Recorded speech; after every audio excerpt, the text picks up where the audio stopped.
това упражнение ще се научим как се изчертават помещенията с помощта на програмата CAD-DAW. От менюто Помещение влизаме в диалоговия прозорец за помещение. Как става това? Можем да започнем началото на изчертаването на помещението от 4-те ъгъла, които ни дават съответно началните точки за започване. Те се избират в зависимост от къде на къде, от коя към коя посока искаме да започнем изчертаването на помещение, зависейки от отделните случаи. Аз ще започна от тук, като искам първото ми направление да бъде с дължина 3500 мм. Второто направление искам да е в тази посока, което ще бъде 400. Третото направление искам да бъде 2500. Четвъртото направление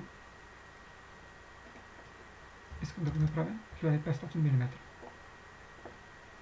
Ако приема, че искам това да ми бъдат стените, чрез бутона Предварителен преглед на пода мога да погледна как ще бъде изчертано помещението.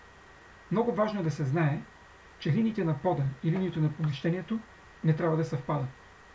Тоест, ако сложим пето направление, в този интервал линията на пода ще съвпада с линията на помещението. Това се избягва чрез избиране на бутона извън границите на стената, на стените, които ни дават възможност да поставим разстояние по X и отстояние по Y.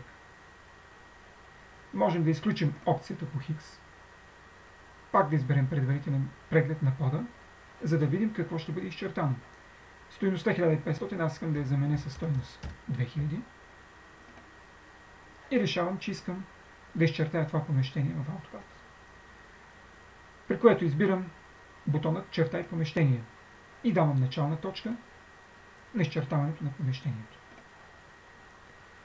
Това представлява нашето помещение.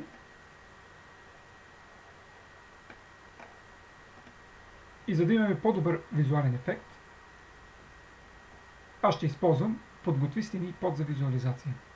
Избирам този бутон и избирам пода и стените на помещението. По този начин сме изчертали помещение, в което можем да почнем да изграждаме нашия проект.